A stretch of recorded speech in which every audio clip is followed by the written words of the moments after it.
Hoy arrancamos en directo en las pistas del aeropuerto de Málaga, donde un equipo de 23 perros velan por la seguridad de los pasajeros con labores de detección de armas, explosivos, dinero o drogas. El servicio cinológico, que así se llama, está formado por 17 agentes operativos las 24 horas y que dan cobertura a toda la provincia. Hoy los acompañamos en una jornada de trabajo en la que inspeccionan los equipajes y, para que se hagan una idea, por el aeropuerto de Málaga pasaron el año pasado 6 millones de maletas.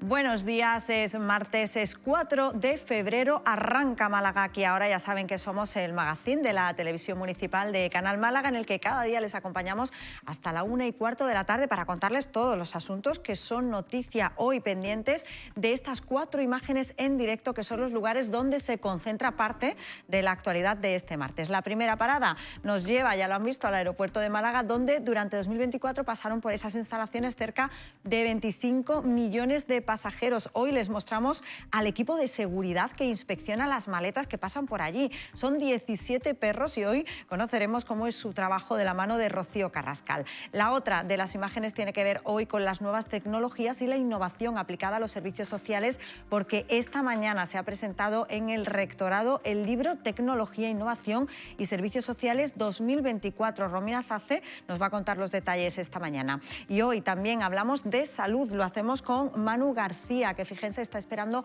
a la delegada del Gobierno andaluz en Málaga, Patricia Navarro, que visita esta mañana el centro de salud del Cónsul junto al delegado responsable de salud, Carlos Bautista.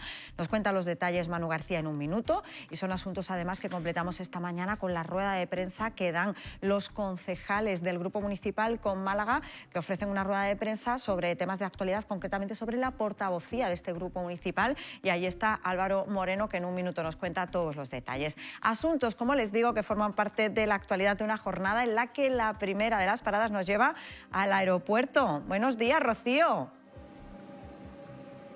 Buenos días, Paula. Buenos días, Málaga. Pues aquí estamos en directo en la pista del aeropuerto viendo cómo desarrollan su trabajo los agentes. Y hablo en plural porque no solamente vemos a Ricardo, sino también a Blue, que es ese agente de 4 patas que está ahora mismo inspeccionando el equipaje que está bajando desde ese avión. Porque la Guardia Civil vela diariamente por la protección de este recinto, también de los viajeros y de los trabajadores que están en él. Y en esta tarea pues se emplean el equipo, el servicio cinológico, con esos perros que inspeccionan para detectar no solamente drogas, también explosivos, armas o dinero. Un trabajo muy interesante que hoy les contamos. Bueno, pues muchísimas gracias, Rocío. En un ratito volvemos al aeropuerto. Un asunto que hoy además completamos hablando de ocupación y de la evolución al alza de este fenómeno. Lo hacemos a raíz de los datos publicados la semana pasada, en los que vemos que desde el año 2020 a 2023 los casos de ocupaciones se han multiplicado por 3. El número de casos, en este caso atendidos por el Ayuntamiento de Málaga, que han pasado de 150 a 500. Será hoy tema en la mesa de actualidad, donde nos acompaña el concejal responsable de vivienda del Ayuntamiento de Málaga, Francisco Pomares. Antes saludamos a Romina Zace, que esta mañana nos cuenta los detalles de ese libro en el que se recogen las principales propuestas presentadas en el Foro Tecnosocial 2024. Buenos días, Romina.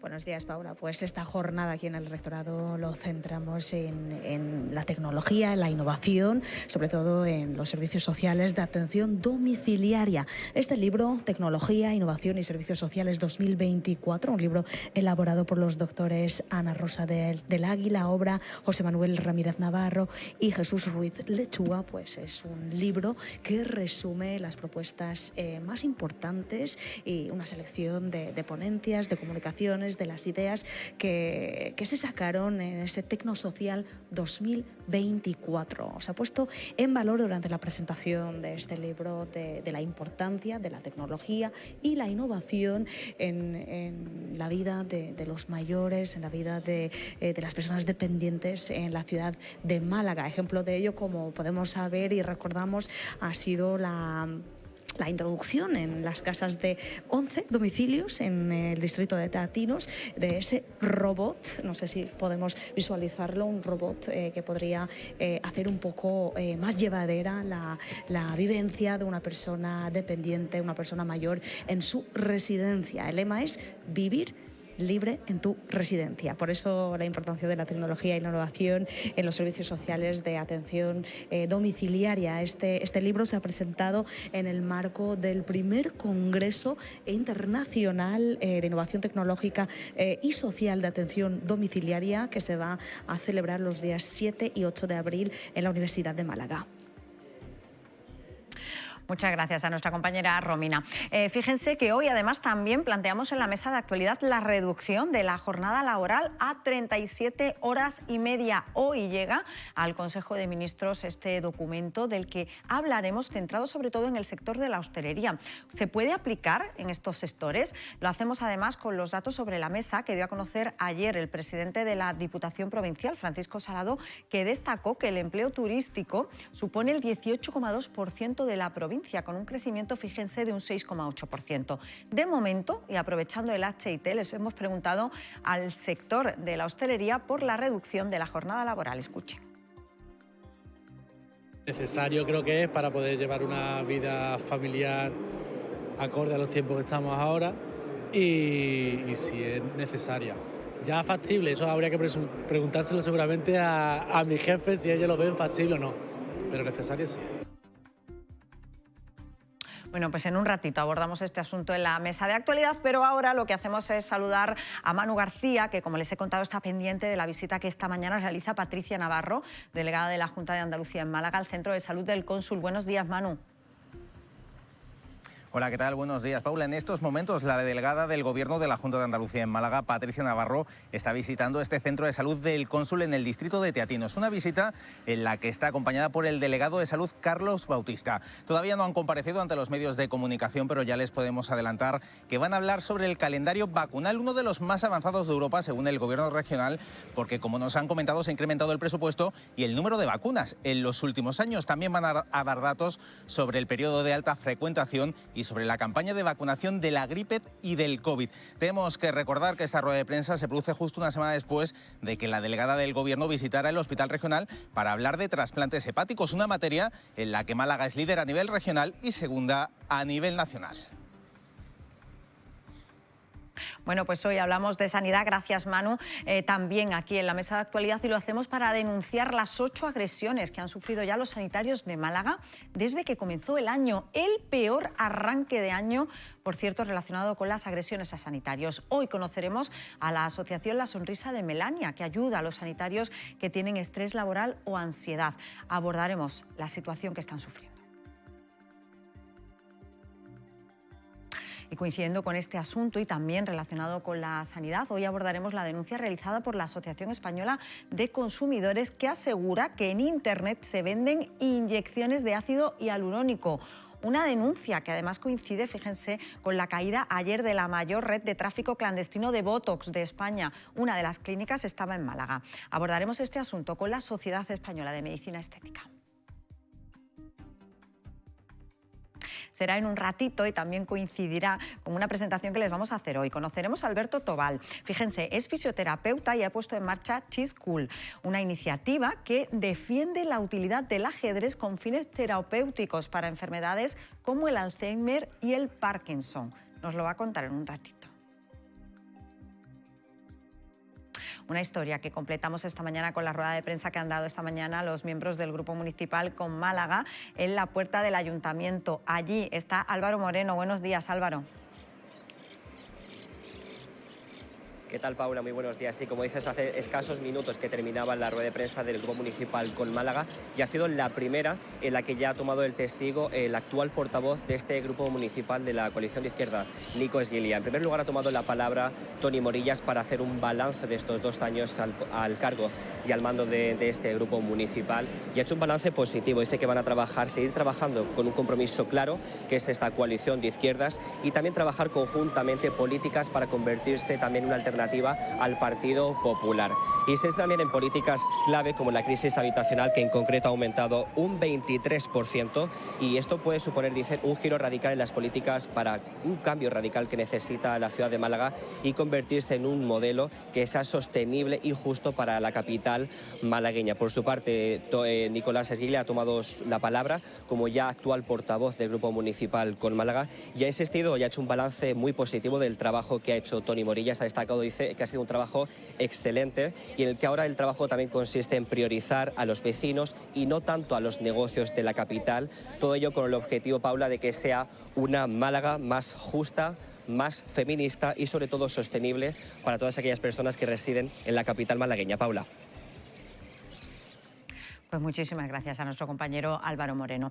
Y fíjense que hoy en la segunda parte del programa hablamos de personajes ilustres de Málaga. Hoy le toca el turno a Trinidad Grund, una vida marcada por la tragedia, pero de la que sin embargo ella sacó lo mejor, convirtiéndose en benefactora de la ciudad y de los más necesitados. Hoy abordamos la figura de Trinidad Grund con Ana Pérez Brián.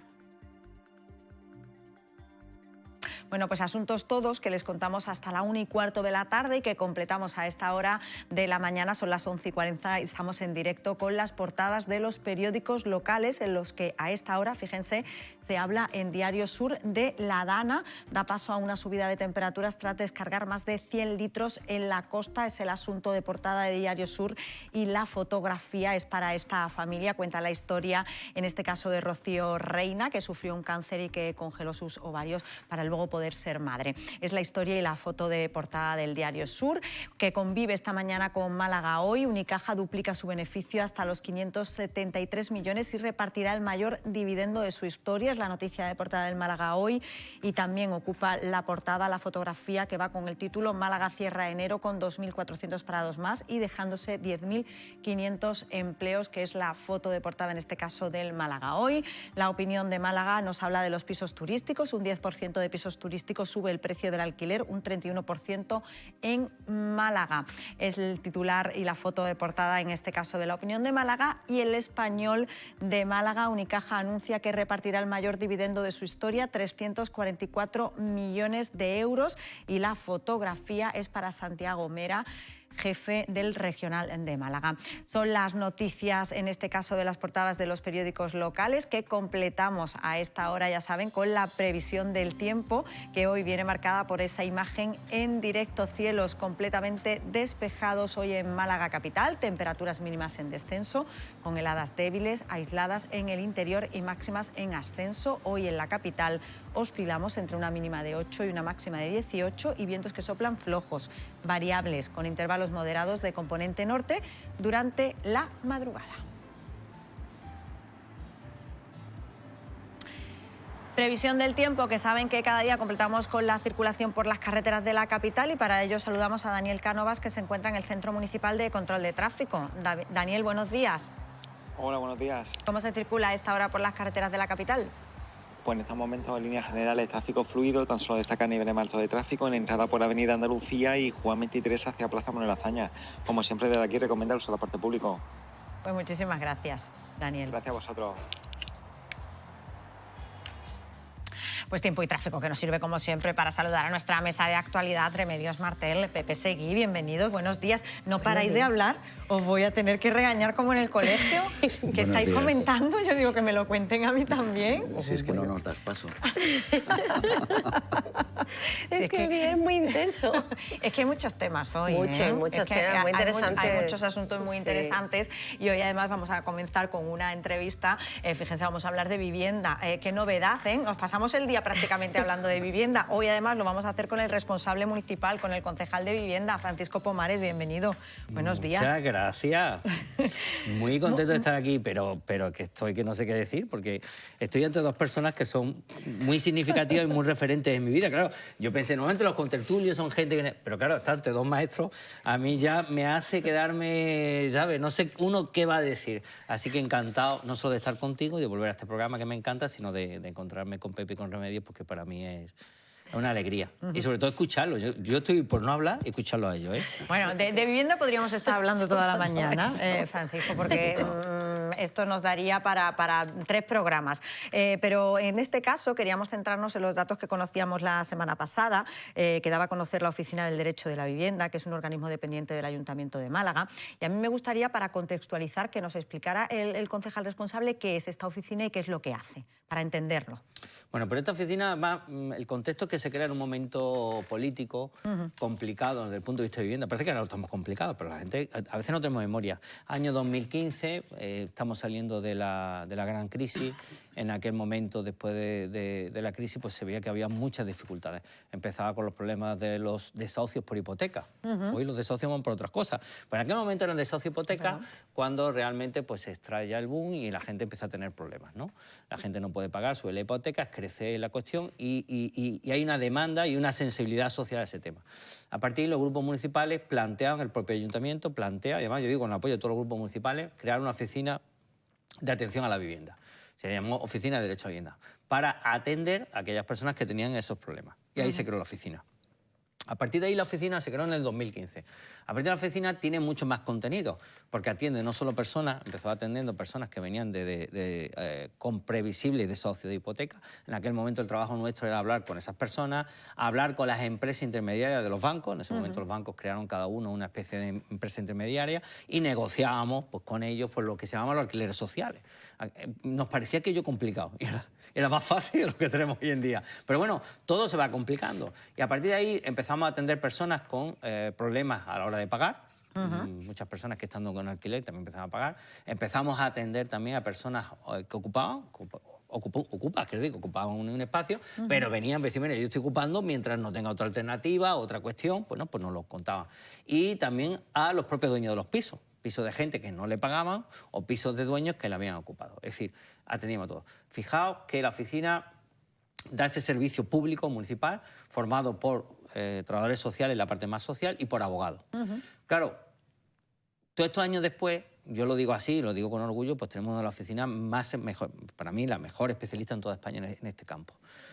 Porque los profesionales que están ahí, aparte de ser ya trabajadores todos municipales, algunos eran funcionarios, incluso se contrató un equipo extraordinario que hoy en día prácticamente son ya trabajadores públicos, fijos en el Instituto Municipal de la Vivienda, pues nos hemos convertido, además con una serie, ten en cuenta que a lo largo del año atendemos unas 1000 personas, pues eso a nivel estadístico, y estoy delante de una profesora de la universidad, pues eso es una joya, ¿no? Tener una serie estadística del año 15 hasta el año 20, hasta el día de hoy, el año 25, de atenciones a personas en dificultades con vivienda, nos da una perspectiva y un análisis que es muy interesante, sería como un observatorio de evolución de tal. Además, una evolución no basada en encuestas, sino en historias de vida, que esto es lo importante. 8.500 historias de vida. O sea, desde el año 15 hasta ahí hemos tenido 8.500 historias de vida. Pero claro, cuando tú tienes las historias de vida, ya no tienes solamente el número, tienes lo que tiene dentro, ¿no? Es decir, la sabiduría que te da atender a la gente, escucharla y por lo menos poner una realidad social, lo que dedicáis muchas veces en este programa, ¿no? A poner esa imagen de lo que está pasando en la calle, pues nosotros a lo largo de la historia. ¿Cómo es la evolución de esas atenciones que ha llevado a cabo durante estos 10 años la oficina? Bueno, pues lo primero es que efectivamente a nadie se nos escapa que bajó las atenciones por cuestión hipotecaria durante todos estos años hasta que se libró y empezaron a crecer dos tipos sobre todo de datos. Las personas que tenían problemas de pago, y efectivamente en los últimos 4 o 5 años, pues de una media de 200, 300 personas prácticamente al año, este año hemos cerrado con casi 700 personas con problemas de pago, o sea, gente que tiene problemas de pago. Ahí se les ayuda o se les orienta, tanto jurídicamente que pueden hacer, como a los servicios sociales donde si debes algún recibo puedes pedir ayuda para ponerte al día y de cualquier tipo de circunstancias asesores. Y también las ocupaciones han crecido mucho, ¿no? Que es un poco lo que ha generado mucha noticia cuando lo dijimos, pero esos son nuestros datos. Efectivamente, de atender una media que atendíamos en el año 17, 18 y prácticamente el 19 de unas 140, 150 personas, de repente empezó a crecer en el año 19 y llegamos ya al año 24, donde prácticamente han sido más de 500 personas. Hace un crecimiento de un 400%. Si la gente que tiene dificultad para pagar crece un 200%, debido a lo que ninguno se nos escapa, dificultades, La gente que ha ocupado con K, es decir, no tenía que ha ocupado una vivienda sin contrato, ha crecido un 400% en nuestra ciudad. Y estos datos no son, ¿pueden corresponderse o no con los judiciales? Pues yo creo que nuestros datos son hasta mayores. ¿Por qué? Te voy a decir esto. Porque no todo el mundo acaba en denuncia. Claro. Pero a nosotros todo el mundo nos lo cuenta. Es diferente, porque claro, a nosotros, ¿quién nos lo ha contado? El que ha ocupado. Los dueños muchas veces inician sus sistemas judiciales y a veces llegan a soluciones extrajudiciales, cosa que está bastante bien. Es decir, a una solución extrajudicial antes de saturar judicialmente todo este tema. Con lo cual los juzgados no lo tienen datos. Y después es muy difícil sacar los datos de Málaga Capital porque sabéis que nuestro juzgado tiene un área de intervención metropolitana. A veces, incluso periodísticamente, es muy complicado. No puedes dar el dato de Málaga Capital porque entra el Rincón, entra Vélez, hasta que no... Perdón, Vélez no, a los Laurines. Entonces, claro, hasta que tienes los datos de aquí, tienes los datos de Vélez, tienes los datos de Fongirola, de Estepona, es decir, los distintos juzgados tienen sus áreas de influencia, entonces es difícil. Pero nuestros datos son de Málaga Capital y son datos sacados de que la propia persona es la que nos ha comunicado su situación. Sea que estoy teniendo problemas para pagar un alquiler o he ocupado un piso. No juzgamos a la gente, le atendemos, le damos el servicio, así se nos lo encomendó por parte del ayuntamiento, y tenemos ese... Fíjate, es una... A veces puede parecer una contradicción, digo, porque políticamente esto te dicen un grupo, crea una oficina para atender a las personas que le han ocupado su vivienda, y otro grupo, y crea una oficina para atender a las personas que por dificultades pues, han tenido que ocuparla. Mire usted, nosotros atendemos a todos. Y efectivamente le damos le explicamos jurídicamente qué es lo que pueden hacer.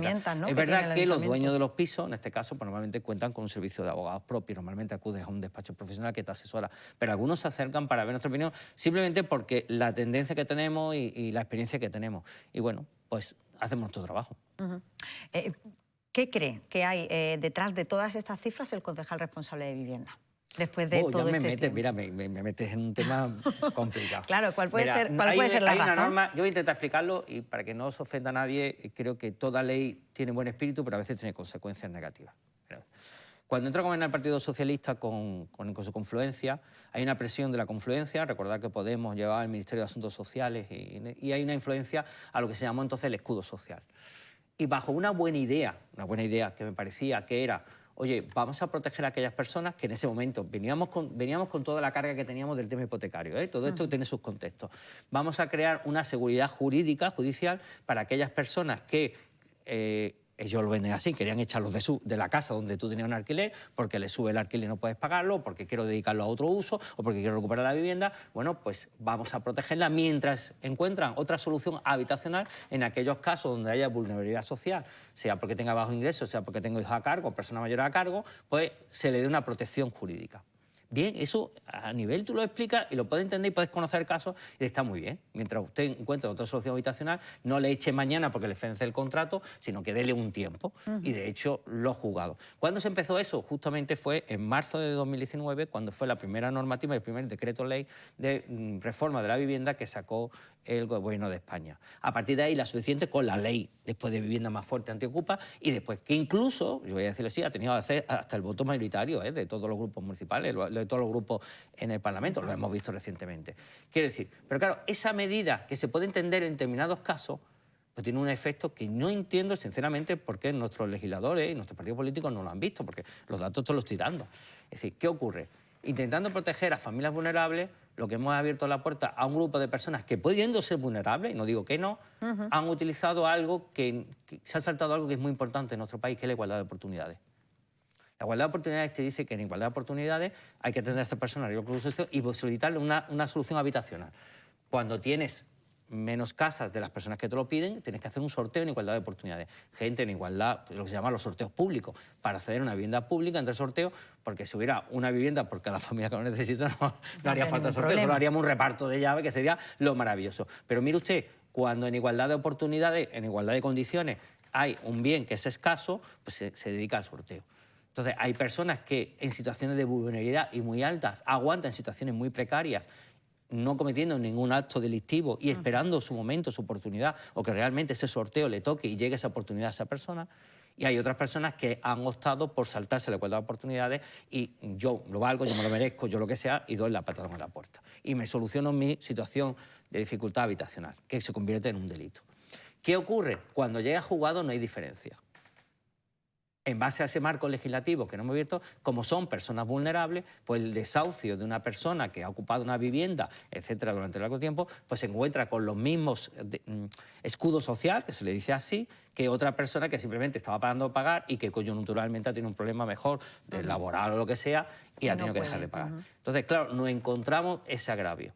Y no entiendo por qué no hacemos esa separación. Entonces, ¿qué fenómeno ha ocurrido? Si sabes que ocupando un piso el trámite judicial para tú salir de la vivienda es 2 o 3 años, lo digo por propia experiencia, yo tengo en mi parque público de 4.000 viviendas, 160 viviendas ocupadas actualmente, a día de hoy. De las 4.000. Las 4.000 tengo 160 ocupadas.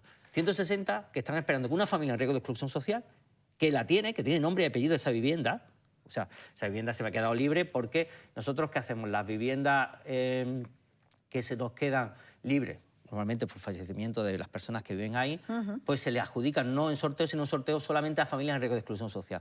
No en el sorteo general, son las viviendas nuevas, se hacen en el sorteo general, en igualdad de oportunidades a toda la población, y las viviendas de segunda mano, para que no entendamos, que se nos quedan libres, solo van a las personas en riesgo de exclusión social, que son unas 670 al año. Ese cupo de familias en riesgo de exclusión social han pasado sus filtros, servicios sociales, la que ha valorado que esa persona en riesgo de exclusión social tiene que tener una puerta incluso mayor que cualquier persona, porque necesita urgentemente esa vivienda. Con lo cual, todas opta no solo a las viviendas libres nuevas, o sea, las viviendas de VPO nuevas, sino también a las que se queden libres en segunda ocupación. Bueno, pues esa segunda ocupación, porque un vecino se ha enterado, porque el otro tal, porque lo que sea, se ha ocupado. Entonces, esa familia, que afortunadamente se la ha llamado y se dice, ya por fin tengo una vivienda, se acaba, fíjate que duro, ¿no? Acaba de fallecer alguien, o se ha ido alguien, o ha dejado la casa, o hemos intervenido en la casa porque se está dedicando a otras cosas, otros usos que no podrían ser la mejor vivienda, nos ha pasado. Bueno, pues la ocupamos, la reformamos, la ponemos bonita y se la damos a una familia, una mujer víctima de violencia de género, una mujer monoparental con cargo de hijos, personas mayores que ya no podían vivir donde estaban porque no era accesible su casa, lo que fuera. Pues no pueden tener acceso porque otra familia, que no dudo que esté en riesgo, ha decidido que yo me voy a saltar el sorteo y le pego el patadón en la puerta. ¿Con esto qué quiero decir? Nos tenemos que tomar muy en serio, todos los grupos municipales, me da igual que sea a la izquierda, centro, derecha, que la ocupación de vivienda pública no es la solución. Y la ocupación de la vivienda pública es lo peor que te puede pasar porque es un drama. Porque le estamos quitando el derecho a una familia en riesgo de exclusión social que por fin, que lleva esperando, tener ese acceso. No se la estamos quitando a un banco. No es una vivienda vacía, es una vivienda que le corresponde a una familia que está igual o peor en circunstancias sociales que la persona que ha ocupada y que por derecho, un Estado democrático, por igualdad de oportunidades, debería tener acceso a esa vivienda. ¿Cuántas familias están en esa situación esperando una vivienda para entrar en una vivienda actualmente? Pues mira, normalmente nosotros lo que hacemos con toda esa familia, alrededor de unas 500, ahora mismo alrededor de unas 500 familias, porque nosotros trabajamos mientras esas familias están esperando. De todo el cupo, de todas las personas que nos apuntan a vivienda social, nosotros vemos cuáles están en riesgo. Una vez que están en riesgo, se hacen dos cosas con ellas. Uno, se le ofrece una ayuda de alquiler, para que no esté en una situación de vitalidad, durante 3 años por 18.000 euros, durante 18.000 euros por 3 años. Pero, ojo, aunque le demos la ayuda, tiene el inconveniente que tiene que encontrar la casa de alquiler. Ahora volvemos al problema de la vivienda general. Pero bueno, claro, tenemos que ofrecerle eso. Y segundo, un plan de formación. Porque muchas veces estas personas suelen tener déficit a nivel de educación y formación. Entonces, para intentar que tenga una empleabilidad mayor, se le pone en un curso. Hay 3 entidades que nos ayudan, que son Cruz Roja, Raval y Fundación Secretariado Gitano. Estas 3 entidades cogen a toda esta familia y le cogen itinerarios individualizados más. Es como ponerle un tutor más fuerte, mayor acompañamiento. A pesar de que hay programas laborales por toda la ciudad, esto se le hace un especial acompañamiento porque son personas que necesitan en una circunstancia difícil. Con lo cual intentamos cubrir su situación habitacional y su formación en empleo. Ahora mismo en ese proceso hay como unas 500 personas que están en esas entidades mientras están a la espera. Se les ofrece 2 cosas, la ayuda de alquiler y la formación para el empleo. Es más, esto también les ayuda para que cuando le toque una vivienda de segunda ocupación nuestra, pues también pague. Es decir, de hecho, es curioso cómo esta familia en riesgo de exclusión, su nivel de pago supera el 90 y tantos %. Fíjate con ese dato. Las personas en riesgo de exclusión social, pero que han sido acompañadas con procesos de acompañamiento y con formación, son personas cumplidoras. Personas cumplidoras. Y yo puedo decir que esas personas me pagan. Sin embargo, otros, que a lo mejor simplemente les tocó el sorteo, pues dejan de pagarme. Dejan de pagarnos a todos nosotros, ¿no? El alquiler. Tenemos un nivel de impago en nuestras viviendas sociales bastante alto, porque roza casi el 40% con deuda. Es decir, es muy alto. Por eso mucha gente tal. Pero cuidado, los que menos tienen, pagan, curiosamente. Pero van recibiendo simplemente. Después hay gente que, pues tenemos que estar muy encima y recordarles su deber su deber de pagar, su deber de tal, de contribuir. Porque claro, muchas veces ocurre eso, ¿no? Tengo muchas cosas que hacer, muchas cosas que cobrar, si no me paga el ayuntamiento, pues no me va a echar, ¿no? Juegan un poco con eso porque saben que la administración pública, ¿para qué vamos a echar una familia si después me la voy a volver otra vez a la misma bolsa? No tiene sentido. Ahora estamos con otro proceso, que eso si quieres te lo cuento ahora o en otro momento. Sí. Estamos con un proceso de monitoreo, una estrategia para que rebajar, aunque sea el 5% anual, el tema de la deuda con procesos de acompañamiento. Al final, a cada problema hay que buscar una solución y todo cuesta. Políticas claras, políticas caras. Hay que invertir dinero público, pero yo creo que merece la pena porque acompañamos a la gente y primero quitamos todos esos estereotipos y prejuicios que a veces hay. Vuelvo a decir, tenemos un problema en este país de ocupación, que es un problema legal, donde cuando vamos a Fiscalía, fuimos a Fiscalía y a los jueces, le pedimos, por favor, mayor rapidez en el trámite de este expediente de parque público, porque hay familias esperando. Y nos dijeron lo mismo, es decir, oye, nosotros podemos correr lo que queramos, pero después nos chocamos con la propia legislación, donde autorizar un desahucio tiene que cumplir con las garantías legales que han sido establecidas. Con lo cual, yo sí pido públicamente una reforma, una repensada a las medidas legales antidesahucio, porque creo que queriendo hacer un bien a cierto tipo de familias que a lo mejor se han beneficiado y ha venido bien en un momento determinado. Yo no quiero que ninguno nos encontremos en estas situaciones, ¿no? De a veces un impago o un dueño del piso que te sube y que no puede y que tienes que buscar una solución habitacional y no te vas de hoy para mañana en la calle. Para proteger ese tipo de casos, que todos nos pondríamos de su lado, estamos protegiendo otros muchos que justamente no se lo merecen. 12 en punto, estamos hablando de vivienda. Con el concejal responsable están viendo en la pantalla ese minuto de silencio que se está guardando a esta hora en la puerta del Ayuntamiento de Málaga para denunciar la última víctima de violencia de género, en este caso una mujer asesinada en Asturias, y están guardando los responsables municipales un minuto de silencio en la puerta del Ayuntamiento. Imagen en directo la que nos llega en este momento. Bueno, pues de nuevo la Corporación Municipal denunciando ese último caso de violencia de género. Nosotros, hablando de vivienda, oye, nos hemos quedado con un montón de datos. Yo no sé si queréis comentar, ahondar, preguntar alguno de esos datos. Sí, bueno, yo creo que estamos aprendiendo mucho de Paco más que el de nosotros. Sí. Pero sí, evidentemente el tema de vivienda se convierte en uno de los primeros problemas del país y yo creo que lo va a ser durante muchos años. También es cierto que el esfuerzo que se está haciendo en estos momentos, y quiero destacar, porque lo sé, porque conozco un poco el tema por el Instituto Municipal de la Vivienda, de la mano de su gerente, que es José María López, la verdad es que uno tiene que reconocer que se están haciendo esfuerzos no solamente importantes, sino creo que son referenciales para todo el país. Yo creo que Málaga, por los datos que he comentado antes del programa con Paco, es el tercer ayuntamiento con patrimonio municipal. Y por otro lado, los esfuerzos del Instituto en meter en suelo en carga como suelo público, como es la operación de Soliva, la operación de Buenavista, etcétera, va a constituir en los próximos, yo creo, 3, 4, 5 años un aumento de la oferta de residencia pública muy importante. Es decir, que a mí me parece que sí que nos hemos metido ya en ese proceso vertiginoso e importante de facilitar la obtención de la vivienda. ¿Y cómo se facilita? Pues el tema más importante es el suelo. Si disminuimos el precio del suelo, seguro que esas viviendas van a ser asequibles. Es donde está el quid de la cuestión. Y para que lleguemos a ese quid de la cuestión y solucionarlo, tiene que haber una intervención pública sobre el suelo.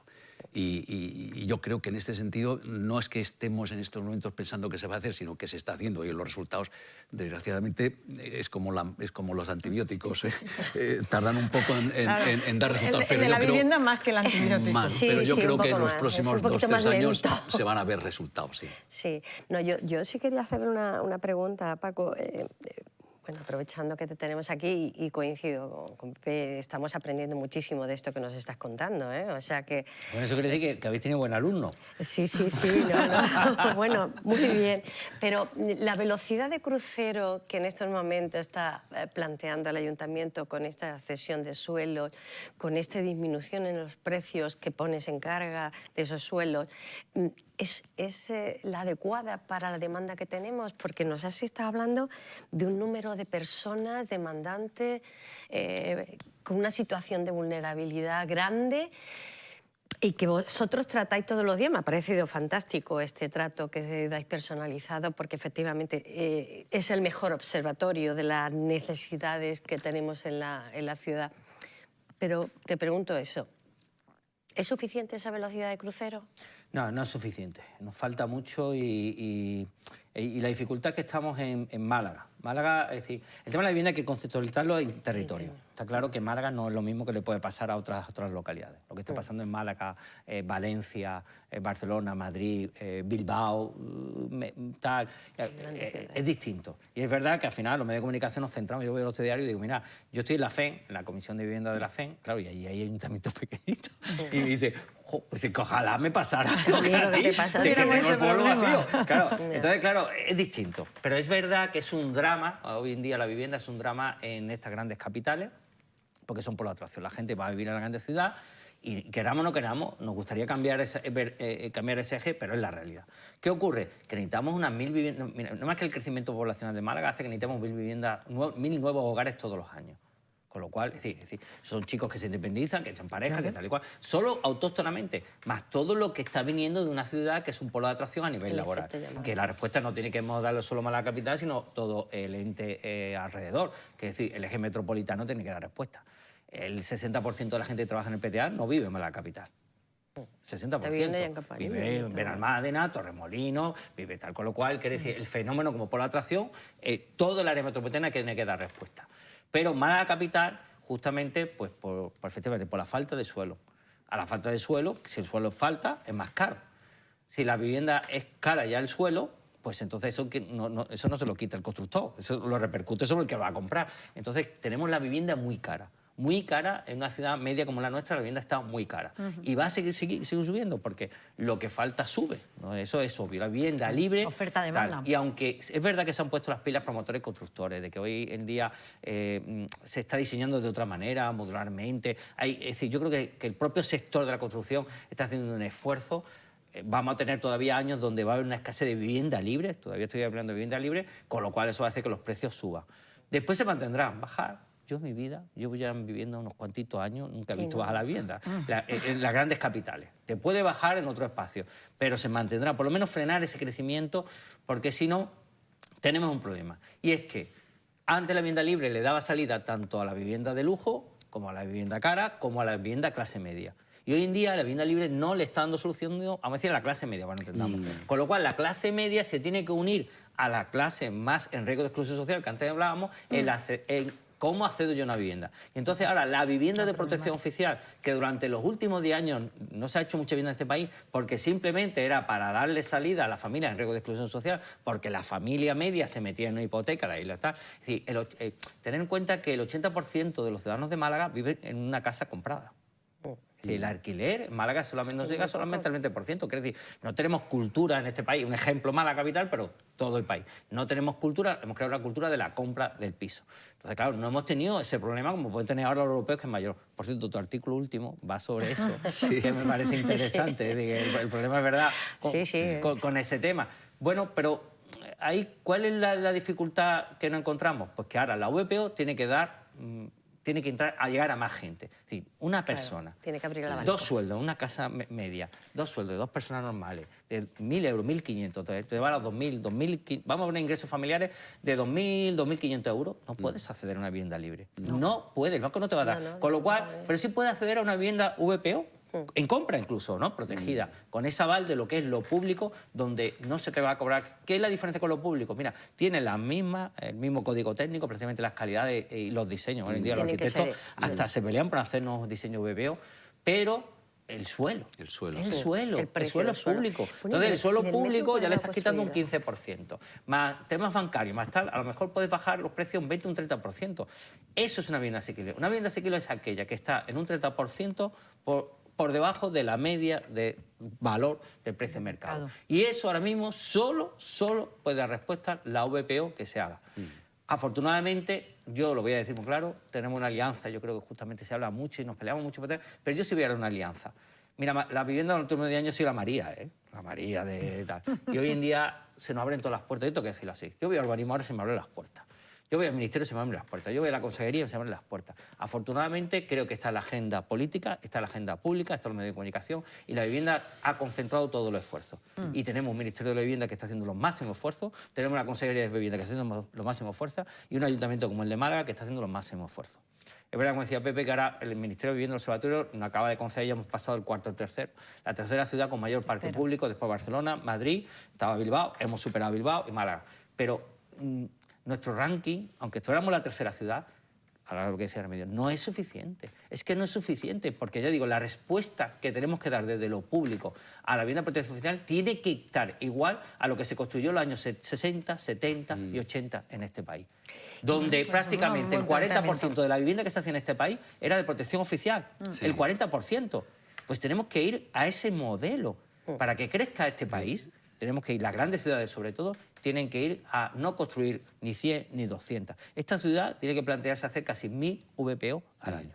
De hecho, hay que reconocer que esa clase media de los años 70-80 accedíamos a la vivienda a través de las viviendas aquellas subvencionadas de primer grupo, que se llamaban, que eran esas viviendas asequibles para esa clase media. Hoy la clase media no puede acceder a la vivienda libre.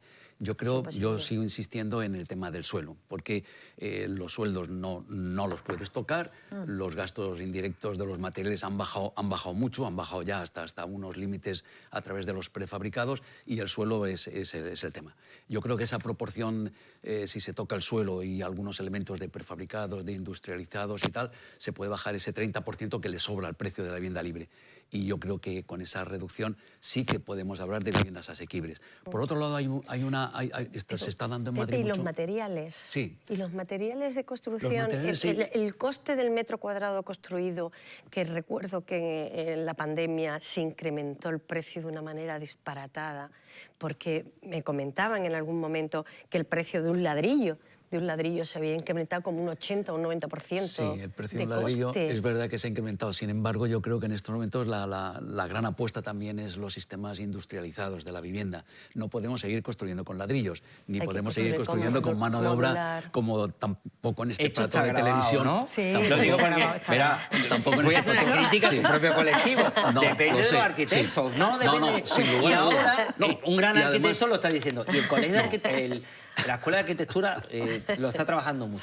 Sí. Pero yo hace 5 años, Pepe, perdona, hace 5 años yo decía otra cosa, y los propios arquitectos decían que eso era clase B. Sí. Es que eso era para ingenieros. No, pero me alegra que los arquitectos por fin puedan diseñar igual de bonito, pero con materiales más baratos. Claro, porque es que yo recuerdo se eso. trata, ¿qué puedo hacer yo? Realmente ¿Qué puede hacer cada uno en su lado?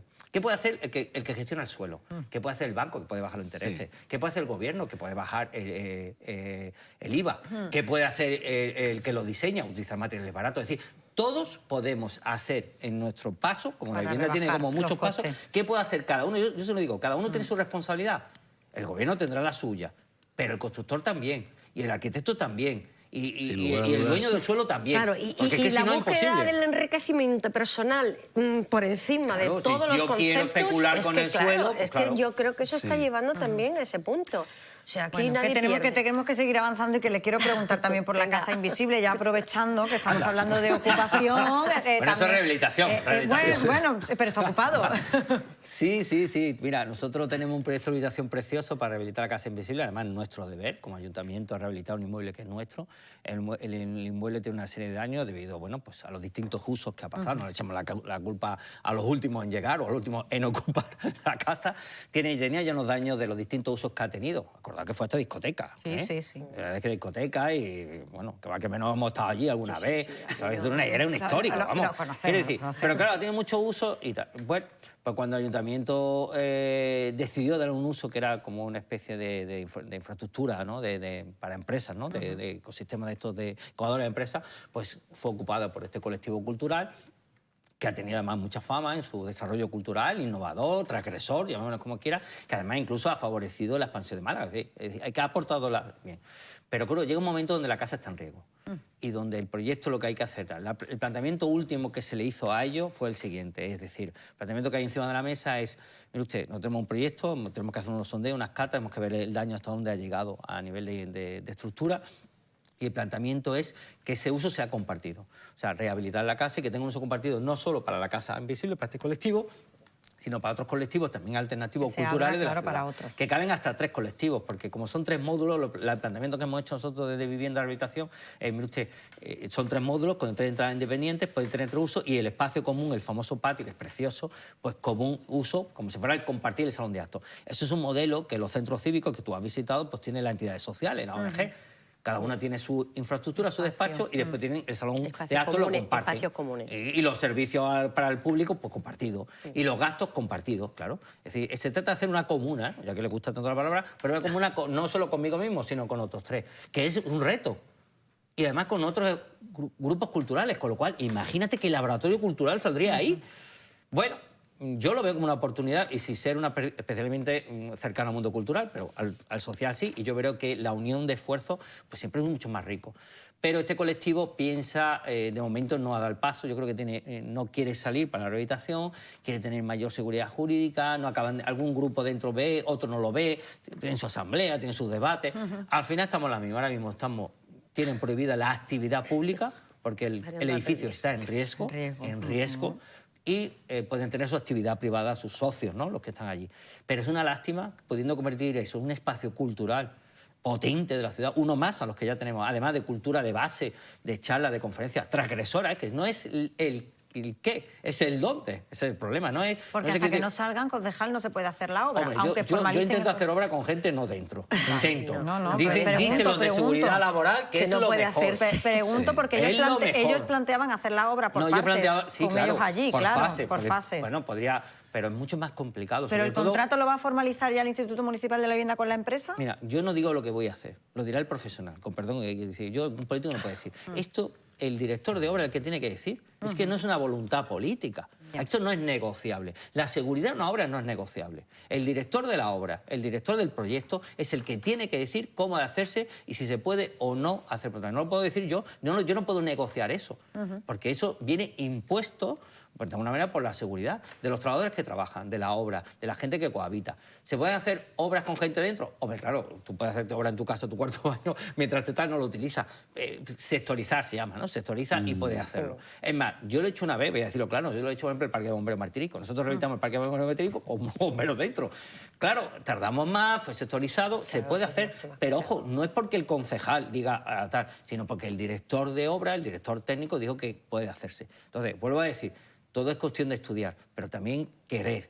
Y hasta ahora el problema de fondo, y me meto donde no me llama, porque yo soy el que hace la obra. Yo tengo el deber, mi deber, aparte de preservar la cultura como ciudadano, es proteger ese edificio. Ese edificio es cultura, ¿eh? Cuidado con disfrazar. Más importante es lo que hago, ¿no? Más importante también es el contexto. Ese edificio es cultura, ese edificio es arte, ese edificio es historia.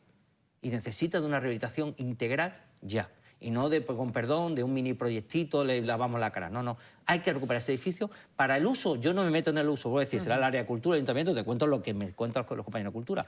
Pero yo, mi deber, como arte, y creo que la arquitectura y la regeneración urbana es arte, son artistas, los arquitectos son artistas, los profesionales son artistas, es recuperar eso. Entonces yo creo que todos deberíamos unirnos en el ánimo de recuperar el edificio y no no desvilar tanto la actividad. Bueno, pero de momento no veo que haya mucha solución. Si pasa algo en ese edificio es de propiedad del ayuntamiento. Pues sí, tenemos, yo vuelvo a decir, el deber de conservación del patrimonio es del dueño. En este caso, el deber de conservación. Por eso digo, nosotros no hemos pedido dinero, nosotros no hemos pedido dinero a ellos. Nosotros yo tengo el dinero, tengo el proyecto y quiero ya rehabilitar, porque es mi obligación rehabilitar ese edificio. Yo no tengo nada en contra con los que están ni con los que hacen. Es más, me puede hasta gustar y tengo hasta amigos. Pero, oiga, compañero incluso, pues de ahí salió Nico, ¿no? Nico estuvo ahí. Nico Lilia, un buen compañero, ahora de concejal de Pero esto no se puede llegar a un acuerdo.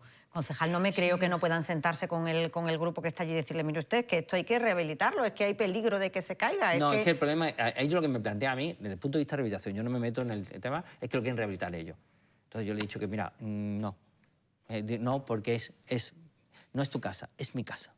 Es la casa de todos los malagueños, yo represento a todos los malagueños, tú representas a un grupo cultural. Es mi deber, es mi responsabilidad y yo no delego mi responsabilidad en otro. Gracias por intentar ayudarme, gracias porque me dice que lo puedo hacer en menos tiempo y más barato. Pero no es cuestión de tiempo y barato, es cuestión de hacerlo bien, de lo que diga el proyecto, de lo que han dicho los técnicos que tienen que hacer un geotécnico, tienen que mirar tal. Es decir, esto no es opinable, vuelvo a decir, no es una opinión, no es un querer, es una obligación después de un diagnóstico profesional que te dice lo que hay que hacer, como si le decimos al médico, no, hombre, usted no lo opera usted, lo voy a operar yo en casa, lo voy a curar yo. Es que hay cosas que no, Y el edificio, que no es un ser vivo, pero yo en este tiempo, gracias a Pepe, mucha gente así, he conseguido amar la arquitectura, ¿no? Y me encanta. Entonces sufro cada vez que veo un edificio que puede embellecer nuestra Málaga, que nuestro centro histórico es muy pequeño, nos quedan muy pocas joyas, ¿eh?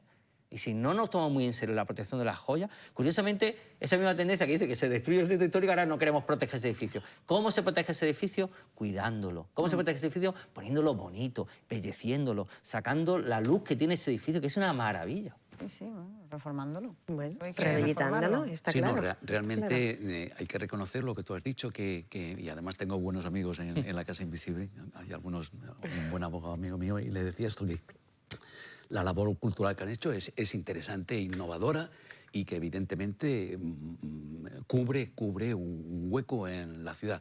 Pero por otro lado también es un edificio protegido históricamente. Eso, claro. Eso no es un tema del propietario, es un tema de la propia legislación. Y es el propietario, en este caso es coincidente con el ayuntamiento, pero si el propietario fueras tú, la administración te obliga a mantener todas las condiciones que para un privado le tendrían que requerir para abrir ese edificio a un uso público. Lo que es difícil entender desde fuera es que si existe el dinero del propietario, que en este caso es un dinero público... ¿El ayuntamiento? Es el ayuntamiento, y existe la garantía de que una vez se rehabilite el edificio según todas las normas técnicas, y no solamente técnicas, sino también administrativas y jurídicas, porque sobre este edificio la Consejería de Cultura tiene también su enorme poder de exigir, es su responsabilidad. Lo que es difícil entender es que, estando el dinero, la propiedad dispuesta a ello, y el inquilino, en estos, por llamarlo de alguna manera, que es la Casa Invisible, no se le garantizara, si se le garantiza un retorno al sitio donde plantean ellos la actividad, desde fuera no se entiende. Es difícil entender que no poder llegar a un acuerdo. La historia surgió también porque para hacer la rehabilitación, concejal, porque ellos lo que muchas veces dicen no, mira, para rehabilitar se ha hecho un concurso público. O sea, eso lo podéis pedir en algunas medidas. Es que es muy gracioso, porque se ha hecho un concurso público para buscar un profesional que diga lo que estaba yo diciendo, que hay que hacerlo y cómo hay que hacerlo. Que hay que hacerlo y cómo hay que hacerlo. Sacamos el concurso y ellos se presentan. Ellos se han presentado al concurso, han presentado y ha ganado un profesional que no ha ganado. Ellos han quedado segundos, me parece. El que ha ganado es el Estudio Granadino, Fresneda y Zamora Arquitectura. Y el segundo, a través de una empresa de aquí, conocida, con la que trabajamos mucho en la rehabilitación, que es Yamur, pues ellos iban dentro de esa candidatura, vamos a decirle, se han presentado al concurso público. Pero no lo han conseguido. Cuidado, que la Casa Invisible se ha presentado a un concurso público. Digo, porque a veces, ¿qué ha ocurrido? Quedaron segundos. Han ido a intentar reclamar y el cual le ha dicho, no, mira, ha ganado el primero con todas las de la ley. ¿Y van a formalizar ese contrato con la empresa que ha ganado el concurso? Sí. Se va a formalizar, ¿no? En los próximos días, aunque no puedan. No podremos entrar hasta que no Claro, pueda... yo ya tengo una empresa, tengo el dinero, tengo el proyecto, pero no se puede rehabilitar el edificio hasta que tenga garantizada la seguridad del mismo. Por lo tanto, hasta que las personas no salgan y entiendo que legalmente no van a... Yo ahí no voy a entrar, eso le corresponde a otro departamento del ayuntamiento. Ese no es mi negocio. Lo he intentado. Ese no es mi negocio. Lo he intentado. Yo llego hasta donde llego, ¿no? Francisco Pomares, mil gracias por habernos acompañado esta mañana. Es un lujo tener al concejal responsable de vivienda aquí en el programa. Que nosotros seguimos, estamos también en el aeropuerto de Málaga, que saben que hoy estamos con el grupo de perros que velan por la seguridad allí, que inspeccionan todas las maletas que pasan por allí. Está Rocío Carrascal. Los agentes de la Guardia Civil velan diariamente por la seguridad del aeropuerto y también de los viajeros que se desplazan por este espacio. Un trabajo en el que cuentan además con la ayuda de otros agentes muy especiales. Son los agentes de cuatro patas, son los miembros del servicio cinológico y vamos a conocer un poco más su trabajo y lo hacemos de la mano del sargento responsable, de Javier Alguacil. ¿Qué tal, Javier? Muy buenos días. Hola, muy buenos días. Es un tema además del que se conoce muy poco, la labor que realiza diariamente este servicio cinológico. ¿Cuál es vuestra tarea? Bueno, pues nuestra tarea principalmente es una labor de apoyo. Apoyamos a aquellas unidades del cuerpo que, por su labor de investigación o de seguridad, pues nos requieren para trabajos muy concretos. Podemos trabajar para detectar drogas, dinero, armas, explosivos, según la demanda de las unidades. ¿Cuántos miembros componen este servicio? Pues somos 12 personas, 12 guías, y tenemos un total ahora mismo de 23 perros. No es un número exacto, va fluctuando según necesitemos o no incorporar nuevos perros para ir relevando a los más mayorcitos, ¿no? ¿Unos perros que de qué raza son? Bueno, pues la raza suele predominar belga malinois y pastor alemán, línea de trabajo. No es la que conocemos como línea de belleza. Es una línea de trabajo que está enfocada más al temperamento o el carácter del perro, más que el color, por ejemplo, del manto. Aquí vemos ahora mismo a un equipo trabajando, es Antonio Rodríguez Roca, es uno de los agentes más veteranos, junto con su perra Zoe, que está pues ahora mismo inspeccionando esas maletas que acaban de llegar aquí al aeropuerto de Málaga. ¿Qué funciones específicas tienen los perros en el control de estas maletas? Bueno, pues como decía anteriormente, trabajamos bajo demanda. Aquí los compañeros que pertenecen a la unidad de fiscal, digamos que hacen un estudio de aquellos vuelos que pueden ser un poquito más sospechosos, calientes de llevar algo, y nuestra labor pues es verificar que esas maletas, pues de ese vuelo concretamente que nos indican, pues no llevan nada sospechoso. Estos perros están entrenados además en 3 categorías, 4 categorías si mal no me equivoco, ¿no? Serían drogas, explosivos, armas y dinero. Efectivamente, bueno, sabemos que un perro puede detectar todo aquello que nosotros le enseñemos. Como bien he dicho antes, trabajamos bajo demanda, entonces sí, en esta unidad lo que más nos piden son la detección de dinero, de armas, de drogas y de explosivos, perfecto. Si nos requiriesen algo más, tendríamos que enseñar a otro nuevo miembro del cuerpo, otro perro, tendríamos que enseñarle a detectar aquella otra sustancia que nos pidiesen.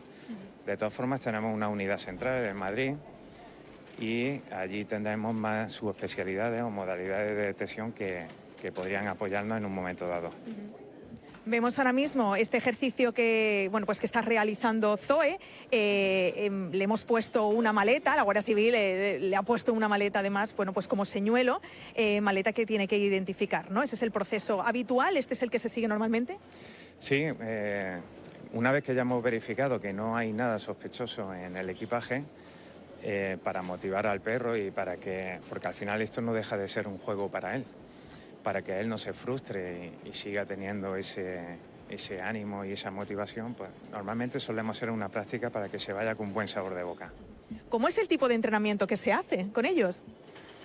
Pues bueno, tenemos 2 tipos de entrenamiento, ¿no? Porque alternamos entre compra, la Guardia Civil alterna entre compras de perros ya adultos o socializamos perros ya cachorros que criamos nosotros en nuestro centro. Primero con la cría sería un periodo de socialización, y una vez que ya hemos socializado ese perro, lo hemos puesto a todos los estímulos para que sea un perro en su etapa adulta, sea un perro seguro, sin miedos, pues ya entraríamos en el entrenamiento. Y el entrenamiento no es más ni menos que asociarle ese premio que tanto le gusta, pues asociárselo con la sustancia que nosotros queremos que nos marque. Al final no deja de ser un juego. ¿Cuánto tiempo tarda más o menos ese periodo de entrenamiento? Pues muy relativo y nunca termina, ¿vale? Porque los perros tienen esquemas muy rígidos. Nosotros le podemos asociar una sustancia y creemos que ya está todo hecho, pero ellos, digamos que asocian todo. Si encuentra una sustancia en una maleta, ellos entienden que en la maleta tiene que haber sustancia, pero nosotros tenemos que abrirle la mente y darle a entender que esa sustancia puede estar presente en cualquier otro sitio y entorno.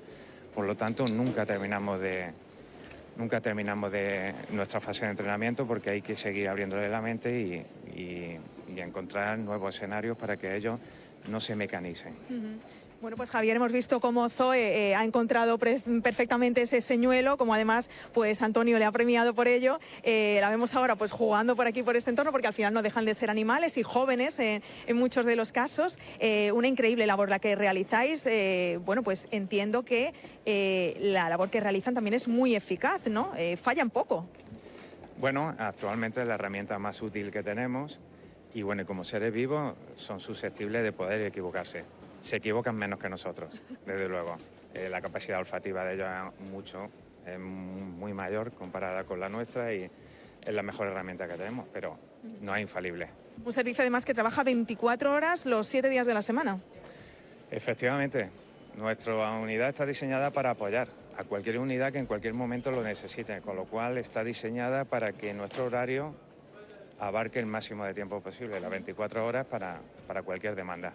Pues muchísimas gracias, Javier, por este increíble, bueno, pues demostración. Hemos visto en directo pues cómo trabajan estos perros detectando drogas, detectando explosivos, armas y también dinero. Un trabajo muy eficaz, que ya hemos conocido hoy, gracias a vosotros, un poco mejor. Nos quedamos con ellos. Seguimos revisando maletas.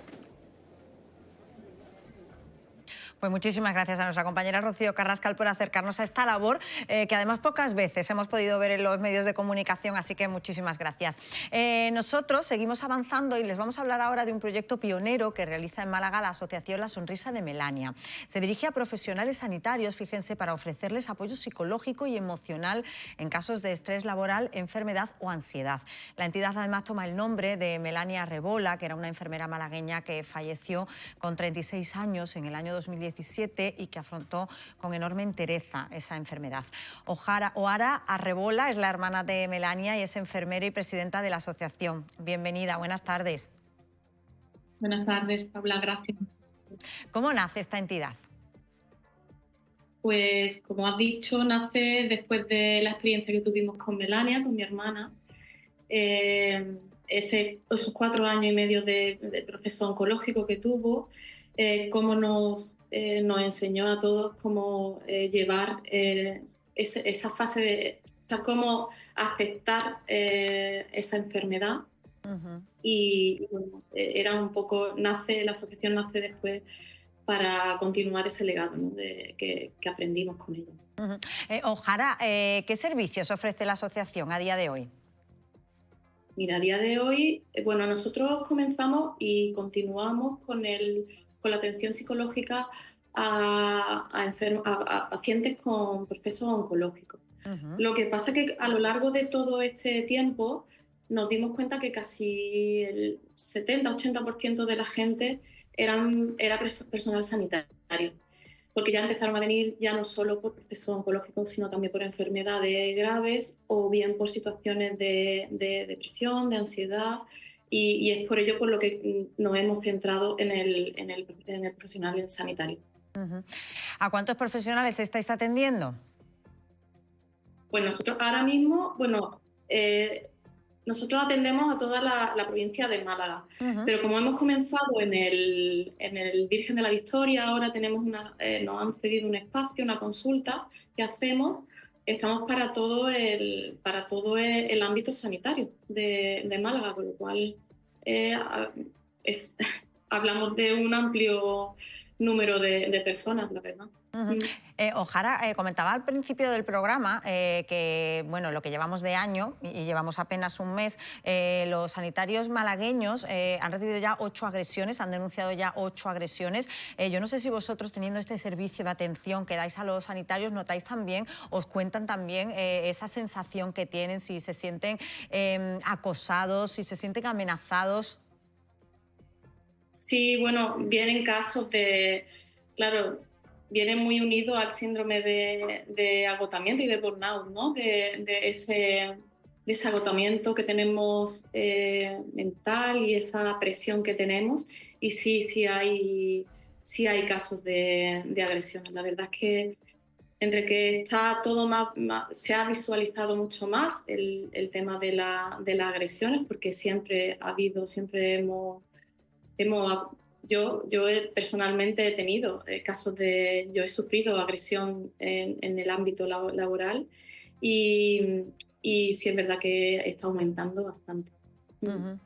Y notáis vosotros en la asociación que van los profesionales, que os cuentan esa sensación, ¿no?, de sentirse de alguna manera desprotegidos, que es lo que nos cuentan. Claro, exactamente, esa sensación de inseguridad, ¿no? Y de estrés y no nos sentimos seguros, obviamente. Bueno, pues esta asociación da respuesta, ¿no?, a esa sensación también que tienen los sanitarios. No sé si queréis añadir algo, Remedios, Pepe. Le quería preguntar qué tipo de apoyo, psicológico fundamentalmente, o qué tipo de apoyo se le está facilitando. Sí, es psicólogo. Tenemos un psicólogo que atiende esa consulta individualizada a todo el personal que quiera, y aparte hacemos terapias grupales también. Psicológica. También se hacen grupos de mindfulness y un poco la gestión de emociones. Se interviene en la gestión de emociones a través de la meditación y mindfulness. Y después talleres también de cómo dar malas noticias, todo el tema de gestión de emociones también. ¿El botón del miedo sigue funcionando o eso ya no o desapareció? Sí, yo sobre todo en mi ámbito, que es el de primaria, nosotros nosotros sí tenemos ese botón, sí lo tenemos. En la atención primaria, que además es la puerta. Y además, desgraciadamente, son los que más agresiones y los que más amenazas sufren. Donde más hay, yo creo que es en primaria y en urgencias, ¿no? Las urgencias también están más sometidas a presión. Claro, nosotros somos un poco más primaria, que es el ámbito donde yo he estado mayormente. Claro, estamos un poco más vulnerables también, igual que en urgencias, porque estamos más expuestos. Nosotros tenemos el ámbito suyo en el domicilio, donde ahí estamos bastante desprotegidos, ¿no?, en ese sentido. Ojara, ¿y habéis notado tú como profesional que se han incrementado esa sensación de estar desprotegidos desde la pandemia, o de estar más desprotegidos desde la pandemia, a raíz de la pandemia, o no? Bueno, no sabía mi sensación, esto es una sensación personal. Creo que estamos en una situación de caos y de estrés en todos los sentidos, y en todos los ámbitos. A nivel de los profesionales, la población también. Entonces, hay un ambiente de estrés y un poco de caos que conlleva a eso más, ¿no? A esas situaciones de límite que llevan a esa agresión. Hay mucha más agresividad también entre la sociedad en general. En general, no solo en el ámbito sanitario, yo creo que estamos en todos los sitios, ¿no? Ojara, yo te quería preguntar cómo se mantiene la asociación. ¿Necesitáis socios? Es importante que colaboremos. ¿Cómo podemos colaborar? Claro, nosotros como asociación que somos, nos apoyamos en la financiación, en lo que son patrocinios, donaciones, socios. Claro, todo eso es fundamental para nosotros, porque si no, no podemos seguir, claro. ¿Y cómo nos podemos inscribir? A ver. Mira, en la página de la asociación, la sonrisa de Melania.es, ahí está todo, hay un apartado que es donar, y hay muchas formas de aportar las aportaciones, o bien por donaciones puntuales, haciéndose socio, haciéndose Timer por €1 al mes, o lo que se quiera aportar. O sea, que cualquier aportación para nosotros es maravillosa. Ojara Rebola, muchísimas gracias por habernos atendido esta mañana. Gracias. Muchísimas gracias a vosotros. Gracias. Saben que nos gusta hablar de todos los asuntos, que hoy llega al Consejo de Ministros la reducción de la jornada laboral. A ver, yo quiero conocer vuestra opinión. ¿Qué os parece? Pues mira, lo estábamos hablando antes fuera de cámara, y no lo sé, yo tengo dos versiones personales. Sí. Por un lado, bueno, creo que ayuda a compatibilizar la vida familiar y laboral. Es importante tu espacio de ocio, y al mismo tiempo puede incluso incrementar el empleo. Con lo cual, desde esas dos ópticas, para mí es un elemento positivo. Lo que pasa es que luego tiene sentimientos encontrados, ¿no? Luego tiene flecos. Claro. Luego tiene flecos. Nosotros que hablamos con los autónomos, que nos decían que no se podía regular para la generalidad. Claro. Que luego en España tenemos muchos las casos. camisas no les sirven, no les encajan perfectamente. Las pinzas no caen siempre en los mismos sitios para todo el mundo. Habrá que modular esos flecos. Por eso te digo que en términos generales, por eso te hablaba de dos contrapuntos, ¿no? Por un lado, creo que puede ser un elemento positivo, porque la persona, el trabajador puede percibirlo de esa forma, pero por otro lado pues hay sectores que tendrán que también tener respuestas a sus necesidades, ¿no? El problema de las regulaciones es cuando se hace con ese carácter tan general. Claro, es como, claro, es lo que como- nos decían Es que es los eso, es que la autónomos. camisa no le sirve a todo el No, mundo. decía, es que las mesas sí. de negociación se hacen para eso. Claro, es decir, tú tienes claro. una generalidad Pero que eso es se lo puede- máximo, que pero son se las puede hacer a 40. posteriori Sí. o hay que hacerlo a priori. ¿Tú qué crees? Claro, Sí. lo que pasa es que si tú pones el máximo en 37 horas y media, Sí. ese es el máximo. Entonces nos decían, por ejemplo, los autónomos, ponlo en 40 y luego en las mesas se negocia, Negociamos dice, y vemos y en la si- mayoría de las grandes empresas 37 y media o menos, dice, porque... pero claro, luego hay sectores o hay Claro, pequeños depende de los autónomos en el que sectores si somos también. yo soy un pequeño autónomo que tiene contratada a 2 personas, pues seguramente ellos van a tener que hacer las 37 horas y media, con lo cual yo voy a tener que hacer todo lo que no puedo contratar Tengo que contratar ellos. a una tercera Porque persona. no pueden, claro. en muchos casos. Claro, yo creo que es entonces- donde está el mayor error, ¿no? Es decir, que es posible que a lo mejor venga bien para esas grandes industrias con un trabajador bastante homogéneo y tal, pero a nivel general yo preguntaría a un autónomo cómo se entiende que puede sobrevivir con esto. Es decir, lo veo complicado. Y si ya vamos a otros tipos de trabajo, como es el apoyo terciario, el apoyo de servicios técnicos y tal, es muy difícil. A mí me parece que es un mal general cuando se hacen unas normativas de este tipo que se hagan con este carácter tan general, como cuando se dice que voy a subvencionar el transporte público. También me parece contrasentido. Yo subvenciono a quien no tiene capacidad para el transporte público, pero no lo puedes hacer con carácter general porque yo no me puedo aprovechar del transporte público, porque realmente si yo quisiera aprovecharme del transporte público, yo lo puedo pagar, pero hay otra gente que no lo puede pagar. Y con esto pasa lo mismo. El carácter general de esto yo veo que puede ser un problema importante. De hecho, ya se ha escuchado por la radio que es una reglamentación que tardará bastante tiempo en ponerse en marcha y no se sabe si se pondrá en marcha. Pero yo le auguro un camino difícil para que entre en vigor. Claro. Bueno, en cualquier caso, nosotros lo que hemos hecho ha sido preguntar, y fíjense que tenemos en el Palacio de Ferias y Congresos, se lo contaba yo ayer, se inauguró ayer la feria HIT, que es el sector hostelero, y hemos salido a la calle y hemos preguntado a ver qué les parece a ellos, si es posible aplicar esta reducción de jornada. Escuchen. Me parece una iniciativa buena que al mismo tiempo pues, nos va a permitir tener un poquito más de ocio y disfrutar más de ese horario fuera del trabajo, ¿no? Realmente vamos a ser más felices pudiendo, por ejemplo, compaginar con mi vida familiar una pequeña reducción de jornada que en realidad para cubrir mis objetivos no va a suponer... no va a ir en detrimento del cumplimiento de mis objetivos, ¿sabes? Entonces a mí me parece estupendo y espero que salga adelante. Necesario creo que es para poder llevar una vida familiar acorde a los tiempos que estamos ahora y si es necesaria. Ya factible, eso habría que preguntárselo seguramente a mi jefe si ellos lo ven factible o no, pero necesario sí. La privada es complicado, pero si es la ley, habrá que cumplirla. Yo pienso que la dificultad será que eso encarecería lo que son los productos finales, entonces subirán todos los precios y creo que nuestro poder adquisitivo, aunque cobremos los mismos, va a ser menor. Yo creo que sí. Claro, y al final todo vuelve al consumidor, lo decíamos Claro. aquí, y eso lo están diciendo, al final va a repercutir en el precio final, claro, porque si tienes que contratar a otra persona más, tienes que pagar ese sueldo.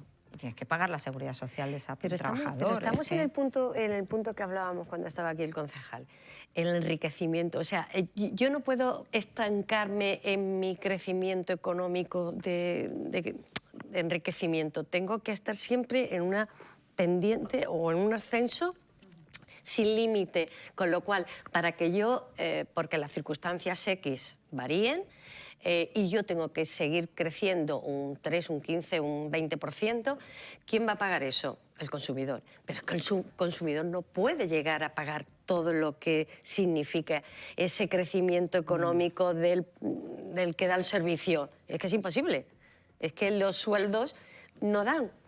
Incluso el tema de reducción de jornada, yo no sé, hay que mantener el salario. O sea que En fin, hay muchos sí, flecos. Después hay otra cuestión muy difícil de medir. Hay una relación entre el tiempo de trabajo y la productividad que se produce. No, claro. Es decir, esta es la cuestión. Cuando en el COVID, y el sector en el sector de servicios en el que estoy como arquitecto, pues decidíamos trabajar fuera en casa sin tener necesidad que ir al sitio físico, esto duró muy poco tiempo porque la productividad bajó muchísimo. Es evidente, es decir, que el tiempo es relativo, es decir, si realmente... Sí, si tú en menos horas si realmente en menos horas tú eres capaz de producir lo mismo, que yo creo que es posible, que yo pienso que es posible. Por lo tanto, el problema del horario es relativo. Que te marcas objetivos y la productividad. En la hostelería es imposible, pero porque en la hostelería, por eso digo que con carácter general es muy difícil, porque la hostelería en un restaurante se tendrían que... O el comercial, a lo mejor, el sector comercial es imposible. Muy difícil. Pero el sector comercial yo creo que ya más o menos lo tiene estructurado, porque no le costaría... Imaginemos una de las grandes firmas que ahora mismo con franquicias en nuestra ciudad. Yo creo que el problema no son las grandes firmas, Remedios. Yo creo que el problema son las pequeñas tiendas. Las grandes firmas no tienen problema. Es todo lo autónomo. Es decir, que en una fábrica inmensa... Las pymes, que son la gran mayoría, la pequeña y la mediana empresa. En una fábrica industrial de automóviles, que hay 2.000, 3.000... Ahí es relativamente sencillo. No quiero decir que sea fácil, pero sí. Pero dime tú en toda esta población que existe, donde somos autónomos, desde el que tiene un bar hasta que él tiene un estudio o el que tiene un despacho, ¿no? Es muy difícil. Pero insisto en el concepto que tú has. Bueno, que seguiremos hablando de este tema, porque no se va a aprobar. Por ejemplo, en vuestra televisión. Bueno, o por ejemplo en la nuestra. Bueno, no vamos a sacar tampoco cada uno de los sectores. Que les cuento, fíjense que la dueña de una clínica de Marbella ha sido detenida por utilizar Botox ilegal. 2 médicas del centro están siendo investigadas y el centro estético ha sido clausurado. Un asunto al que además se suma la denuncia que en los últimos días ha realizado la Asociación Española de Consumidores, que denuncia, ojo, y yo es que sigo sin creérmelo, la venta de inyecciones de ácido hialurónico por internet. ¿Y qué hacen los que los compran? Que se lo ponen luego directamente, o sea, auto me pincho. Bueno, en fin, que vamos a preguntarle por este asunto a Carmen López, que es médico estético y miembro de la Sociedad Española de Medicina Estética. Bienvenida. Buenas tardes, Carmen. Buenas tardes, muchas gracias por invitarme. A ver, ¿tenéis constancia de que se vendan inyecciones de ácido hialurónico por internet? Bueno, sí, el internet se vende de todo. Hasta se fabrican bombas y se pueden hasta bichear cositas de esas.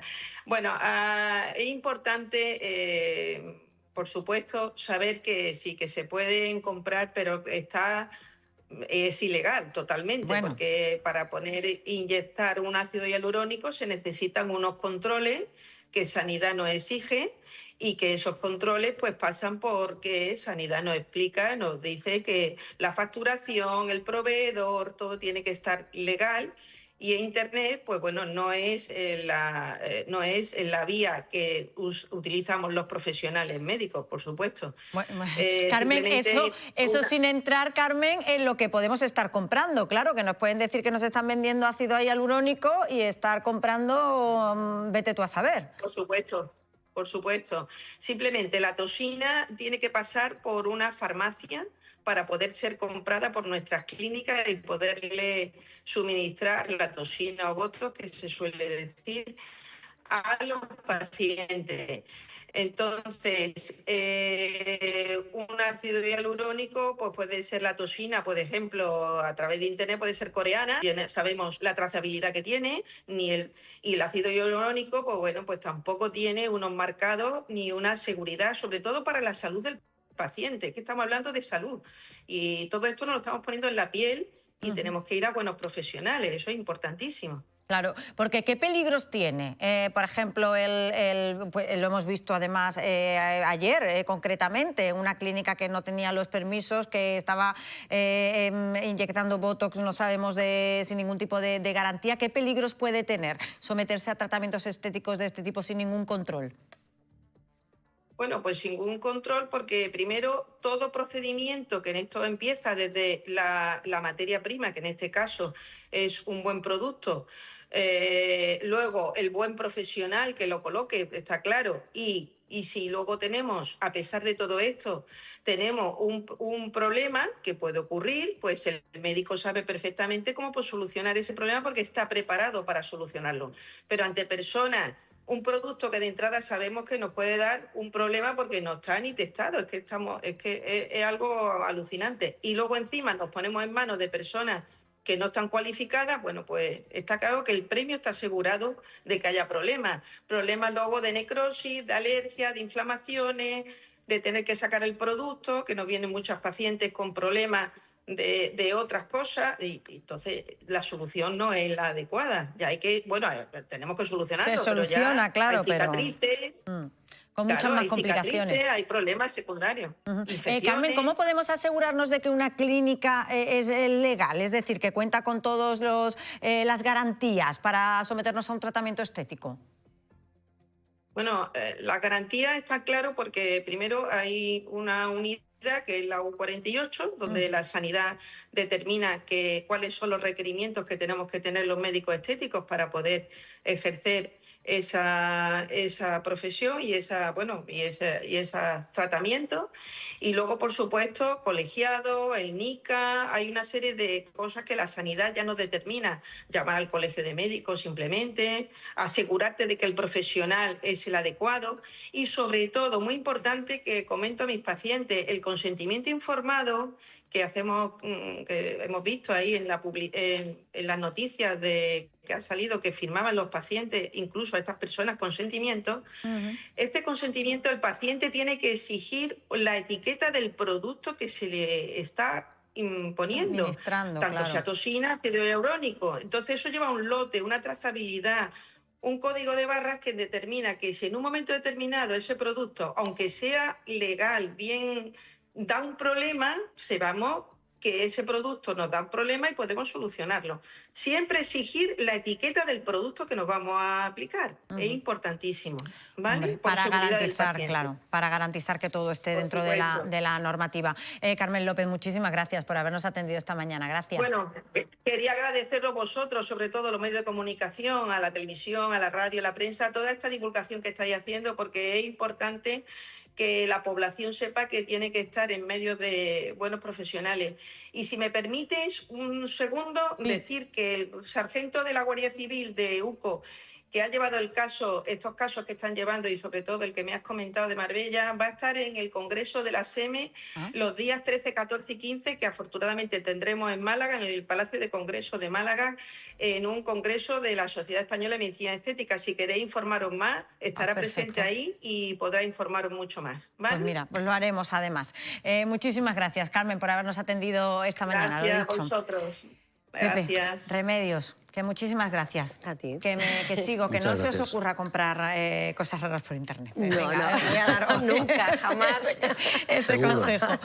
Que nosotros seguimos contándoles historias y en este caso hacemos parada en la redacción porque saben que siempre antes de ir a Publi, es la 1:10, nos gusta hacer un repaso por los asuntos en los que están trabajando nuestros compañeros. Hola, María José.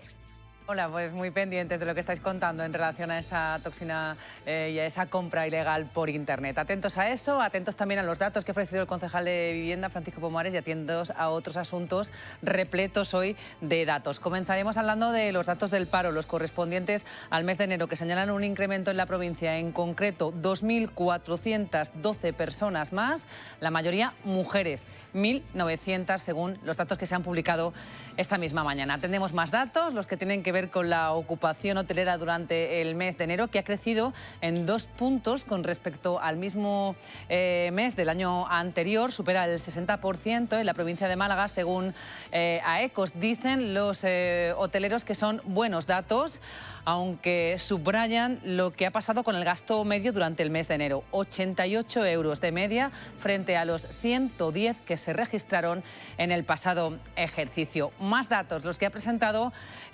Unicaja. Cerró la entidad 2024 con unos beneficios netos atribuidos de 573 millones de euros. Esto supone un aumento del 115% con respecto al resultado del año anterior. Y más cifras, estas tienen un carácter más social. Los 200 jóvenes infractores que han evitado ir a juicio por reparar el daño que causaron a las víctimas gracias al Servicio de Mediación Penal de Menores de Málaga. Vamos a analizar cuál es el perfil de estos infractores, de estos jóvenes, y vamos a analizar también cuáles son los principales delitos que han cometido y cómo han podido condonar esas deudas. Será, como siempre, en los informativos de Canal Málaga Radio y Canal Málaga Televisión.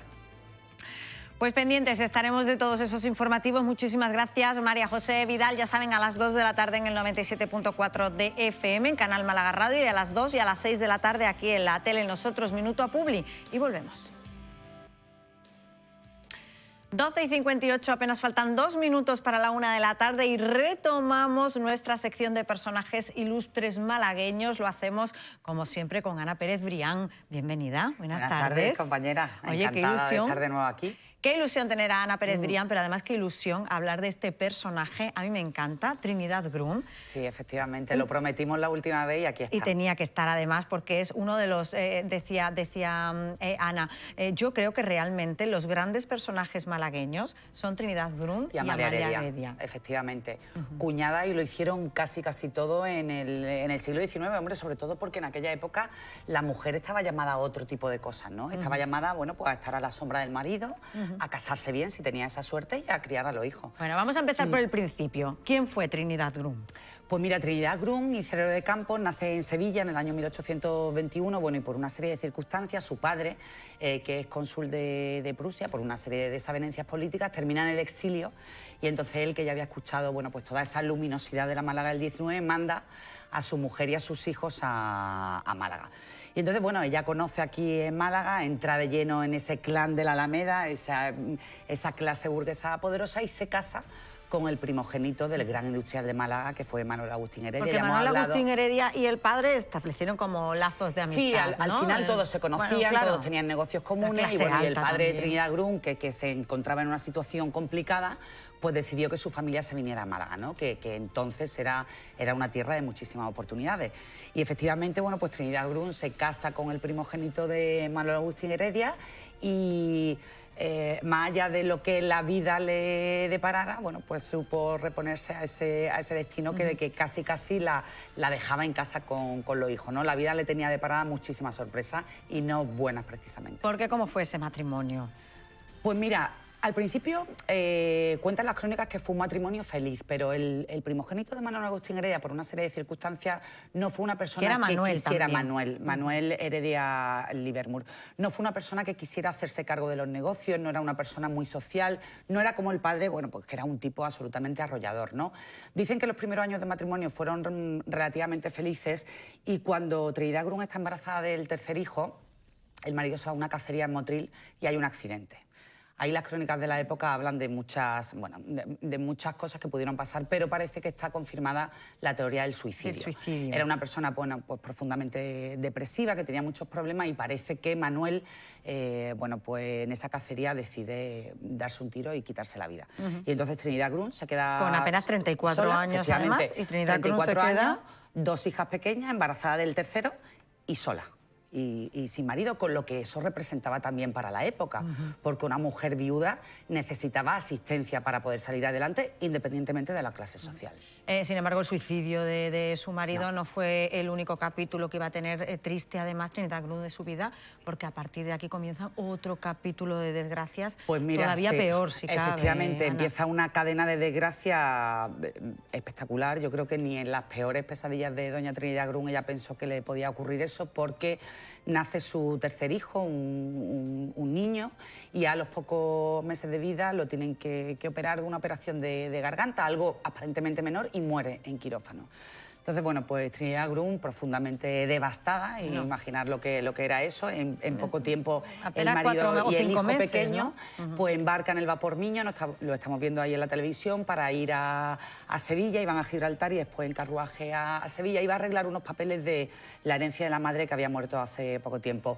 Y entonces, bueno, pues la travesía a la altura de Gibraltar, más o menos, una fragata inglesa pues embiste al vapor Miño, hay un naufragio, muere muchísima gente, entre otras una de las cuñadas de Trinidad Grun, otra Heredia, y bueno, pues Trinidad Grun tiene la desgracia enorme de que se consigue quedar atrapada en un mástil con una de sus hijas pequeñas en un brazo y la otra en el otro, y un remolino bueno, pues se las lleva a las dos hijas. Y las dos hijas mueren ahogadas también. Y ella queda, bueno, pues atrapada con su vestido en ese mástil. Que es la que la sujeta, claro, efectivamente, realmente. pero por salvar a una niña, bueno, pues perdió a las dos y nunca las encontró, además. Ella pasó muchos meses en toda la costa intentando, bueno, pues rescatar los cadáveres de su hija, pero no lo consiguió. Entonces, bueno, la tenemos con 35 años y con la vida en cualquier otra persona absolutamente terminada, ¿no? Claro, a partir de aquí, que todos podríamos pensar que era el final de la vida de Trinidad Grun, y sin embargo ella sabe hacer de todas estas desgracias, sabe crear algo bueno. Sí, efectivamente, ella era una mujer profundamente religiosa, eso hay que decirlo, porque si no, no tiene sentido, bueno, pues ese refugio que ella encuentra en la fe, ¿no? Y decide volcarse en las causas sociales. Ella funda el Colegio de San Manuel, hace muchísimas obras religiosas porque además era una mujer muy respetada en Málaga, no solo por su trayectoria, sino también por su propia historia de vida. Bueno, pues todas esas familias burguesas la respetaban y como que la protegían, ¿no? Y entonces, bueno, pues ella... aprovecha también sí, eso, aprovechaba ¿no? esa condición para implicar a todas esas familias burguesas en sus obras sociales, ¿no? Pero es que también llegó a ser una empresaria pionera en el siglo XIX en Málaga, Paula. ¿Y qué es lo que hizo para ser una empresaria Pues pionera? mira, se dice, y todo el mundo lo va a entender cuando lo digamos, que fue la primera empresaria del todo incluido de la historia. Porque ella, en esos momentos que ella necesitaba también de soledad, de apartarse de la capital para no recordar, bueno, pues esos momentos traumáticos, se refugia en Carratraca. Allí ella manda a construir un palacio por Fernando Guerrero Strachan, uno de los grandes arquitectos de la época, y allí, bueno, pues lógicamente iban a visitarlas pues todas esas amistades, todas esas familias burguesas. Allí, bueno, Carratraca es muy conocida por su balneario, pero ¿qué ocurría? Que a los 4 días, pues las familias pues ya se aburrían, no tenían nada más que hacer. Y doña Trinidad, en la vecina Ardales, también había adquirido la gran cueva prehistórica, que todavía funciona, de Ardales. Ella la compra y la explota como primer reclamo turístico de la zona.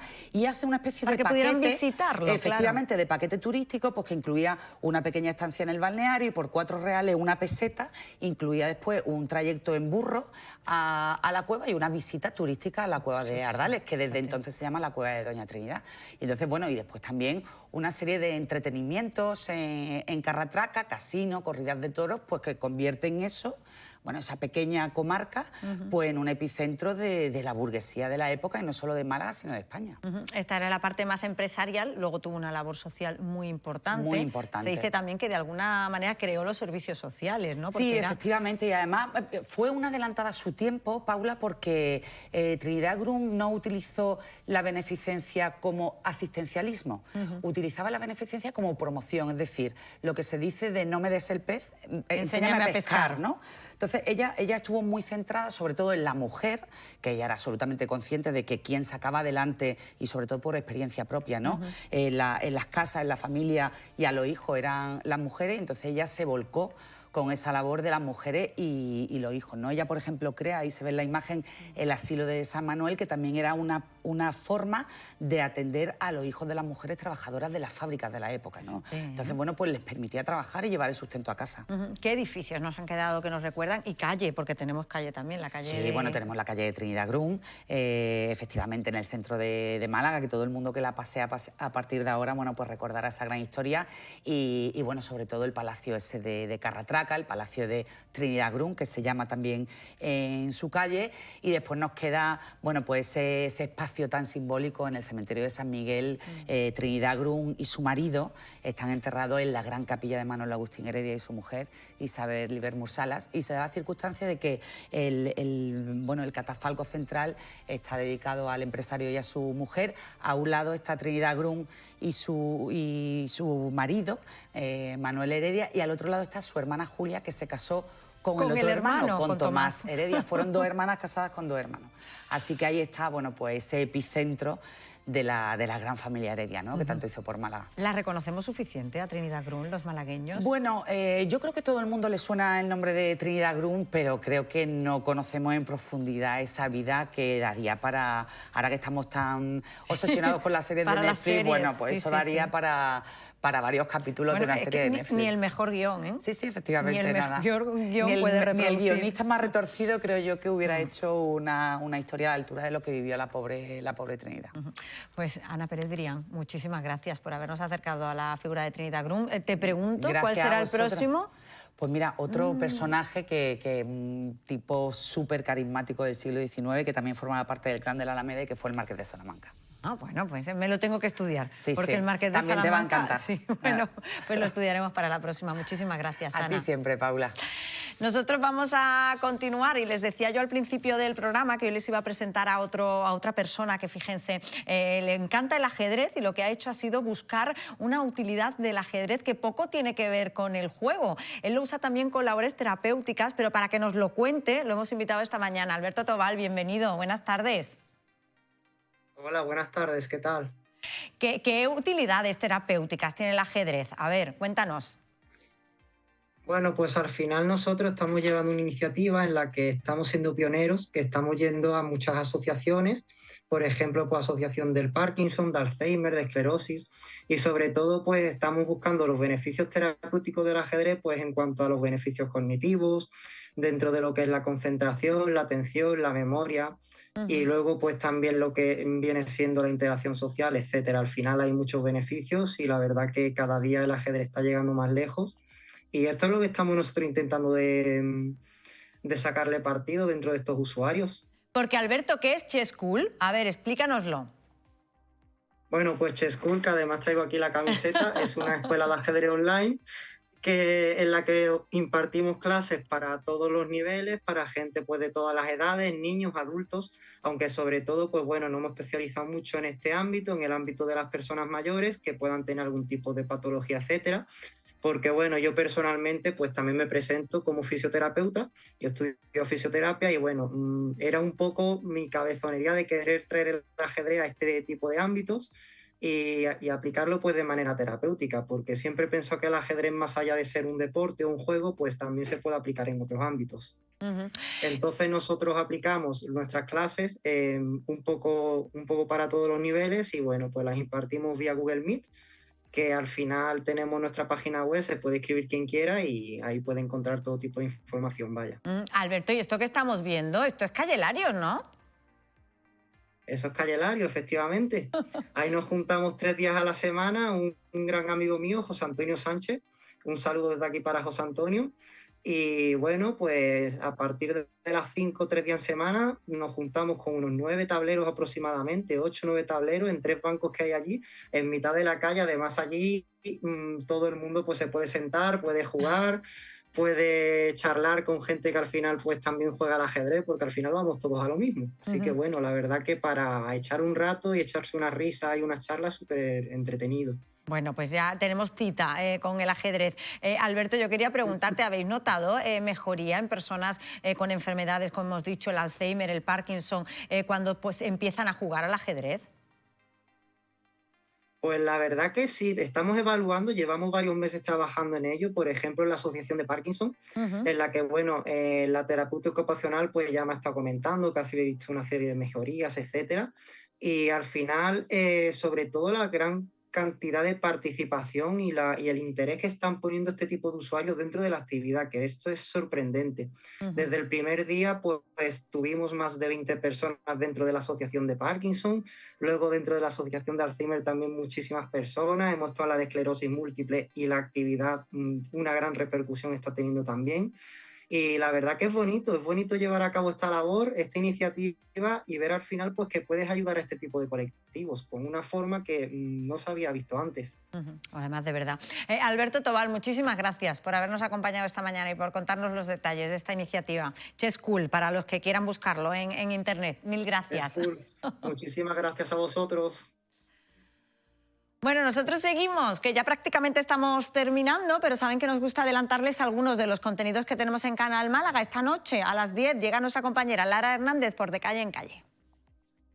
Esta semana de Calle en Calle visita el distrito Churriana. Hablaremos con la concejala Mercedes Martín de unas nuevas instalaciones que van a hacer aquí en esta zona, concretamente un parque de calistenia y también un club deportivo inclusivo que se va a llamar El Oasis. Y como en el programa anterior conocimos la petanca, de nuevo vamos a hablar de este deporte y lo haremos con el Club Deportivo de Petanca de Churriana. Además, estamos como siempre, ya lo saben, del lado del comercio local apoyándolo. Y y vamos a estar visitando una papelería que es histórica aquí en Churriana. Así que les espero a partir de las 10 de la noche en Canal Málaga, de Calle en Calle. Pues todos pendientes de Lara Hernández a partir de las 10 de la noche. Les contamos ahora algunas actividades que van a tener lugar en la ciudad, en nuestra agenda cultural.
Agenda cultural que nos lleva al cierre del programa. Hoy nos despedimos con la Blackie, que actúa el viernes en La Térmica. Con ella les decimos hasta mañana, cuando volvemos a partir de las 11:30 para seguir contándoles todo lo que ocurre en la ciudad. Gracias y hasta mañana. Están todos solos, pero cuando cantan son full de gang, es la Rata Gang. Vigila quién tienes al lado porque está en mi DM, and that's that C-Pain. Te sale tu inner hoe cuando en el club aparece la botella champagne. Le gusta la LB, luego la puso dorada en una mini chain. Si doy la oportunidad no la malgastes, no des cabeza, nigga, give me brain. No eres malo por llevar tracksuit, lo mío es caro sin Vivian Westwood. Una puta rata que me cuelga en Insta no me va a quitar de mi best mood. Me gusta el tipo pero es incoloro, apuesta por mí, gózate tu oro. Yo ya paso de apostar por ellos que venden la luna y salen palomos. Dan tanta luz que saltan los plomos. Odian a los gays pero por ser homos. Tú no eres